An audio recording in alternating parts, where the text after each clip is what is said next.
Uncanny Japan is author me, Thersa Matsuura, exploring all that is weird from Japan. Strange superstitions and old wives' tales, cultural oddities and interesting language quirks. These are little treasures I dig up while doing research for my writing, and I want to share them with you here on Uncanny Japan. I hope you like the show.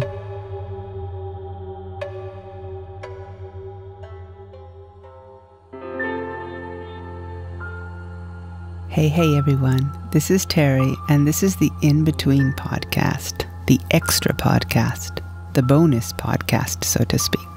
So today on Uncanny Japan, I'm going to try something a little different. I'm going to read to you my reimagining of a famous Japanese folktale, Kachi Kachi Yama, or Kachi Kachi Mountain. The closer to the original, yet still my reimagining of the story, with 100% more cannibalism, is over on Patreon as extra content for my patrons. But for now, let me read you a bedtime story, Kachi Kachi Mountain. Mukashi mukashi, long, long ago in Japan, there was a village with no name. It lay cradled in a lush and verdant valley, so remote one had to walk 3 days in any direction to find the nearest town. Whether from its seclusion, no one knows for sure, but it is told that the villagers were special. Every single one of them was cheerful and hard-working and never complained at all. They were genuinely happy. That was until one crisp autumn day when their luck changed. A wicked and mischievous tanuki was wandering through the hills and noticed the village and the sweet nature of the people living there. Interesting. He scaled a large crooked persimmon tree to rest and further observe the villagers. But the longer he watched, the angrier he got. All these simple-minded people smiling, helping each other, and getting along, peaceful. The tanuki grew indignant and decided something needed to be done. Life was unpredictable and harsh. Frittering about so content and merry was a dumb and dangerous way to live. These placid bumpkins needed to be taught a lesson, and he was just the tanuki to do it.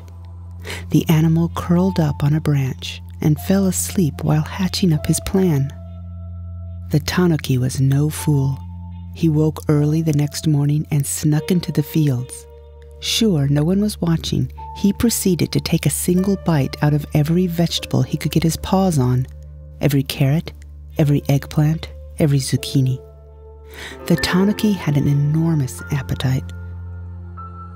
After he finished, stomach full and anger somewhat quenched, he burped loudly, climbed back into the persimmon tree, and watched as the villagers woke and reacted to his trick.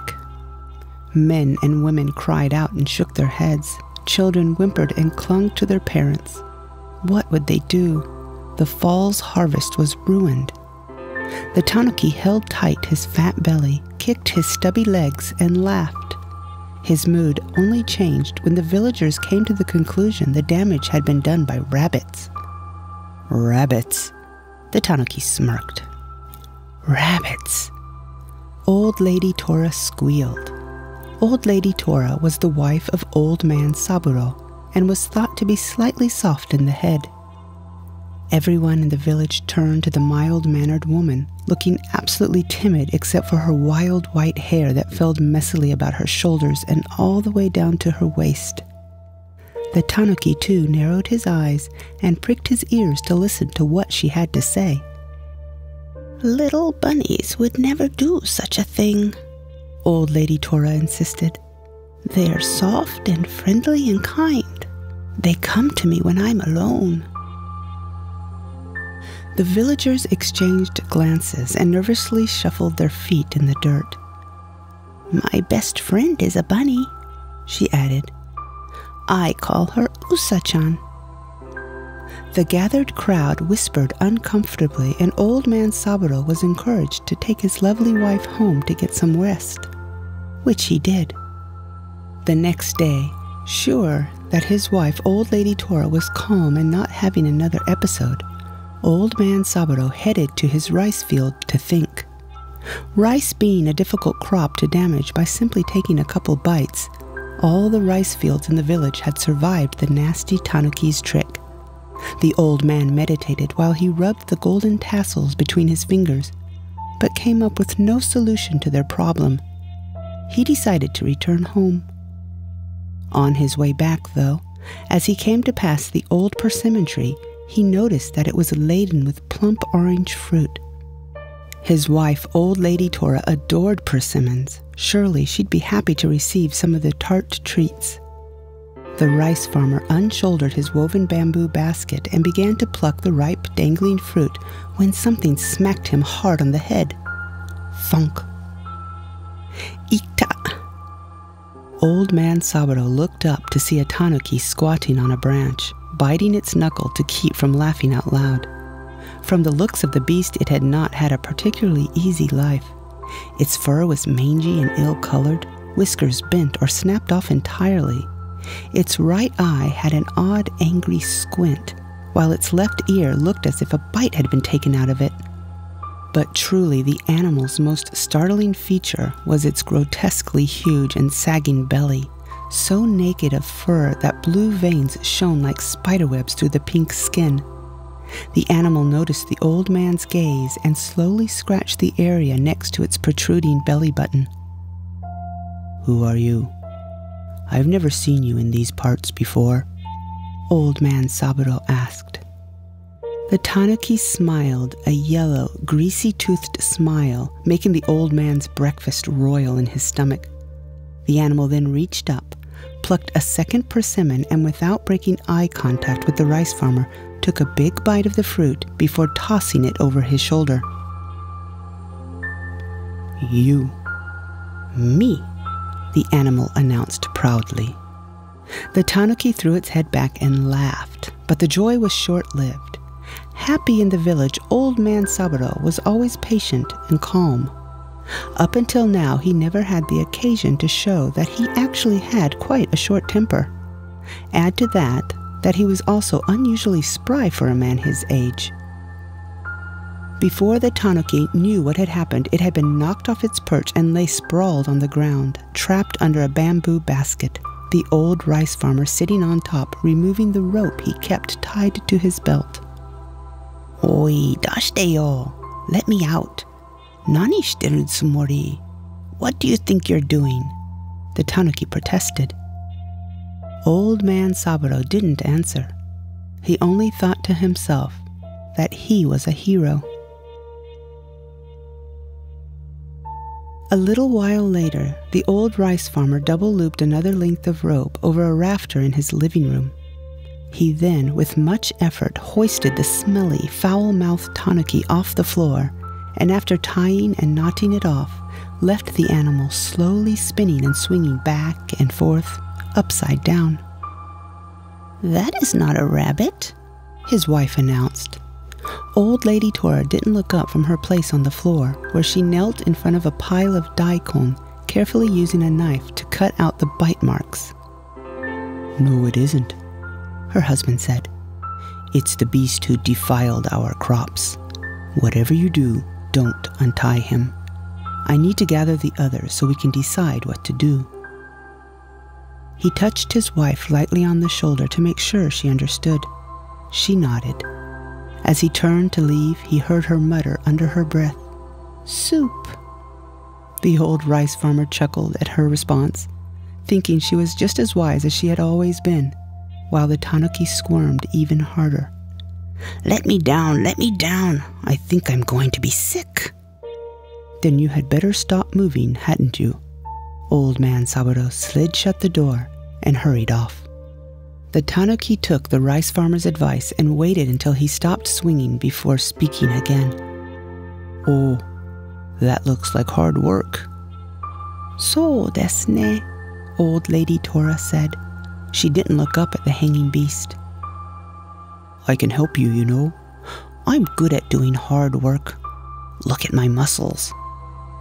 It was useless to try to flex in his position, but he felt his physique was obvious even without the posing.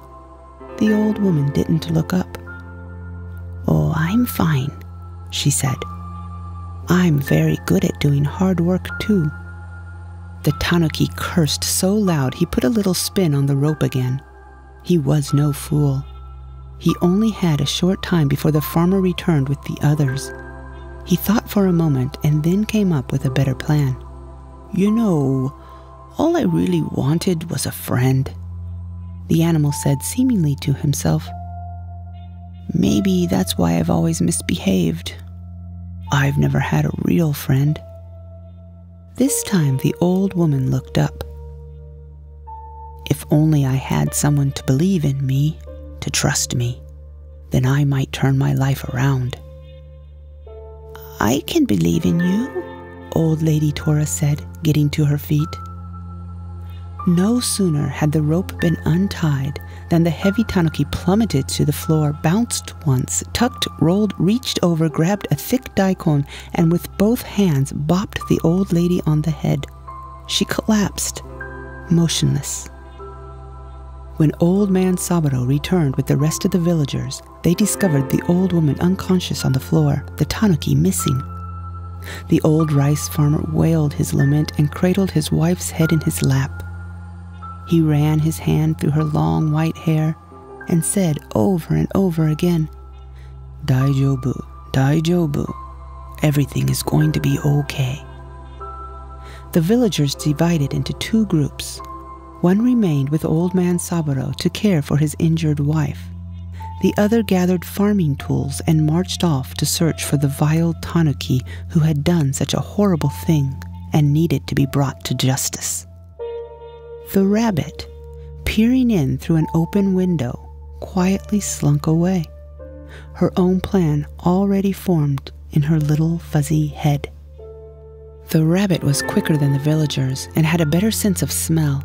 She easily caught up with the tanuki lumbering along, panting and occasionally laughing wildly to himself.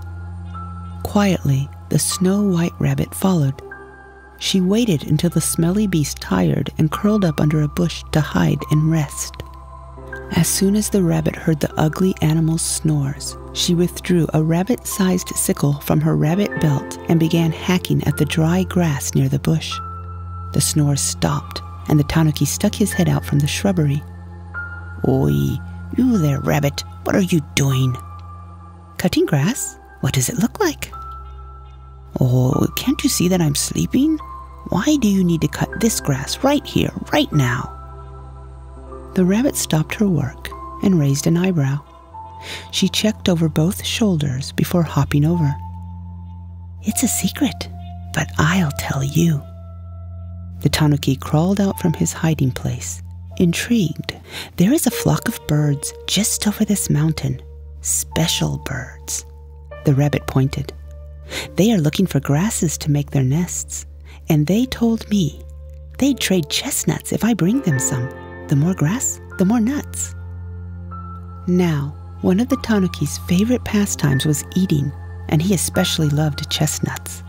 Only they were a rare treat because it was nearly impossible for his fat little paws to get past the spiny shells. The tanuki was mulling this over when the rabbit guessed at his thoughts and in an even more hushed and secretive voice continued, "These birds, they are so special that they have long, thick beaks and clever claws. They promise to remove the tasty meats from the prickly burrs before we trade." That was it. The tanuki was sold. He snatched the sickle from the rabbit's paw. "Let me help. I'm bigger than you and I have more muscles too. I can harvest more and carry more." The rabbit scratched her chin. The tanuki was indeed bigger, but all that girth didn't look like muscles to her. "Iyo, it's a deal," she said, and let the tanuki hack away at the dry grass while she wove a nice big basket in the shade. It wasn't long before the two stuffed the basket full of grass and the rabbit was strapping it onto the tanuki's back. "I've done most of the work," the tanuki said, belly rumbling at the thought of all the chestnuts he would soon be devouring. "I've gotten myself up quite an appetite too. I think I probably deserve most of the nuts." "Iyo, I'm small and I don't need so many. 1 or 2 will do." "Oh, それはよかった." The tanuki chuckled at his good luck. Ja, ikimashou. The two hiked up the steep mountain, the tanuki in the lead, the rabbit close behind. While the tanuki was prattling on about how many chestnuts he could fit in his cheeks, the rabbit withdrew a flint and stone from the pocket on her rabbit belt, and without the tanuki seeing, struck it once, sending a spark into the dry grass on the larger creature's back. Within seconds, a small fire started. It crackled. Kachi, kachi, kachi. Oh, that's strange, the tanuki said. What's that noise? It sounds like kachi kachi. I think it's been following us too. Ah, are? That's the cry of the special birds. They're called Kachi Kachi birds. This is Kachi Kachi Mountain. That made perfect sense to the tanuki, so he continued his trek up the mountain, not the least bit curious about locating one of those special and obscure birds that were supposedly following so close behind. After a little while longer, the tanuki began getting hot as the fire on his back grew. Soon he flapped out his tongue and began panting with vigor. Do you smell that? It smells like something's burning. Are? That's the smell of the Kachi Kachi birds' nests. We're getting close. It was true. They were almost to the top of the mountain. It was when they reached the peak, though, that the fire on the tanuki's back grew so large it engulfed the basket. The tanuki cried out, "Whoa, I've been bitten." That must be a Kachi Kachi bird, the rabbit said. Kachi Kachi birds don't like mean prankster tanukis who hurt little old women. It was then the tanuki realized his fur was on fire. He threw off the quickly disappearing basket and rolled in the dirt to extinguish the flames.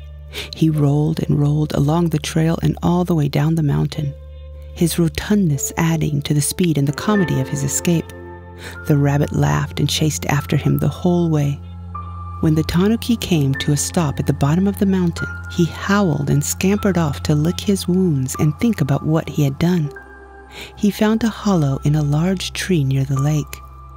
The rabbit, being quick and clever, followed, of course, but was careful not to be seen.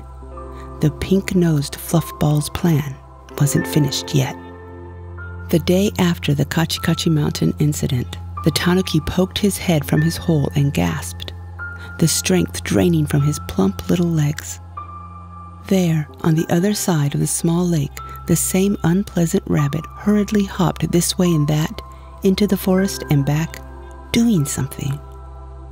The tanuki watched for hours as his fluffy white nemesis continued her work with such single-minded intent that she seemed oblivious to the fact that she was being spied on. The tanuki was no fool.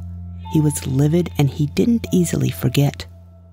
All he needed was a few days to heal up before he could exact his revenge on the long-eared monster. And so, the pitiful, near-bald, and horribly scarred tanuki spent the next week soaking in the cool water, rubbing lake slime all over his body, and observing the mysterious comings and goings across the lake. On day 8, he woke to see that the rabbit had just completed building a small boat. Interesting. On the 9th day, while the tanuki continued his bathing and slime rubs, he also added stretches and squats to his daily regimen. Slowly, he regained his health and his strength. It was at the end of week 2, when the tanuki finally felt ready to pay his furry little adversary a visit, that he noticed a second boat sat alongside the first. This one, though, was bigger and much more durable looking than the first. Very interesting. The time had come. With a rage-filled heart, the tanuki scamper-limped around the lake to confront his enemy. You, the tanuki said, pointing at the rabbit. Me? Yes, you. Look what you did to me. Did what? The rabbit was playing dumb. The tanuki pointed at the still fresh burn scars. Over on Kachi Kachi Mountain, you set me on fire. I'm afraid I don't know what you're talking about. The mountain rabbit lives on Kachi Kachi Mountain. I'm the lake rabbit. The tanuki cocked his head. and then he cocked it the other way, thinking. "It's true," the rabbit continued. "We do all look alike, you know." "Oh." The tanuki's anger quickly melted and was replaced by mischievous curiosity. "So what are you doing here?" "I made these boats. I heard there are hundreds and hundreds of delicious fish swimming in the middle of this lake, just waiting to be eaten." The tanuki's one good ear and one bitten ear pricked up. His stomach growled audibly. "Oh, I love fish. I see you have 2 boats. Are you expecting a friend?" "Well, yes, actually, but they haven't arrived yet." The rabbit glanced at the sun already on its downward descent. "I've got an idea," the tanuki said, rubbing his little grubby paws together. "It's going to be dark soon. How about we each take a boat out and catch as many fish as we can? When your friend arrives, we can welcome them with a fire and the mouth-watering scent of fish roasting until their skin turns crisp and splits open and the juices run out popping and sizzling in the fire." The tanuki wiped away a line of drool from his mouth. The rabbit nodded her adorable little head as if this was the best idea she'd ever heard. The whole time the tanuki was making his persuasive speech, he never once considered it strange that rabbits, as a general rule, don't eat fish. "Iyo, it's a deal," the rabbit said.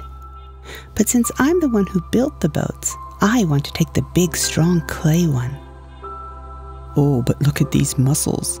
The tanuki flexed a pitiful bicep. "Let me do most of the work. You've spent days building these. Why don't I take the bigger boat? I'll fill it to the brim with fish." The tanuki was no fool. It would indeed fill the boat with fish, but then he would use his superior muscles and paddle to the other side of the lake and gorge on them all by himself. "Okay," the rabbit said. "You convinced me."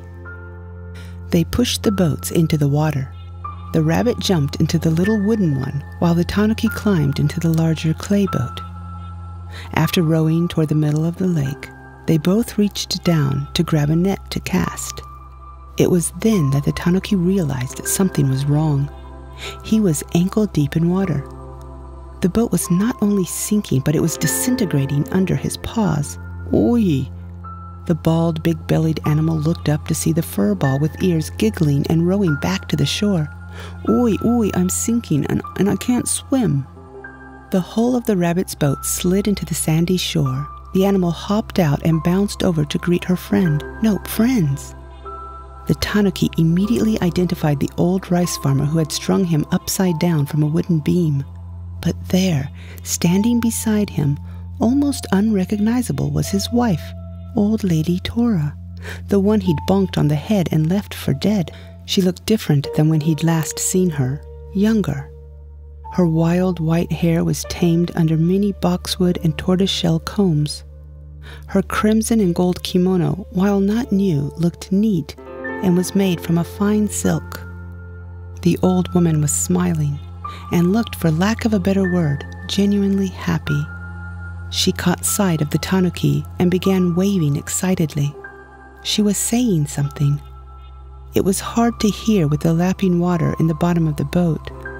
The tanuki was now submerged to his knees, his waist, his chest. Before he went under completely, he keened his ears to hear what she was saying. "Did you meet my friend, the bunny?" Old Lady Tora yelled. "I call her Usa-chan." That was the last thing the tanuki heard before the tips of his ears were swallowed up by the lake, and he sunk to the muddy bottom. The tanuki didn't stay under for long, however. His great big pink belly buoyed him, and he reappeared a few seconds later, fiercely tanuki paddling to a different shore. He dragged himself out of the lake and hobbled off. He looked back over his shoulder once and swore that he would never come this way again. He would never visit the village with no name, where everyone was happy and no one knew how hard life really was. The end. Thank you for listening. Oyasumi, and good night.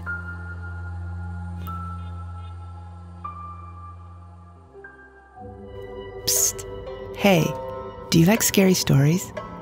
Or maybe you don't do full-on horror, but enjoy a nice dark tale, something creepy involving Japanese folklore and superstition? Well, if that's the case, you can sneak on over to Amazon or wherever you like to buy books and look for my 2 short story collections, A Robe of Feathers and The Carp-Faced Boy.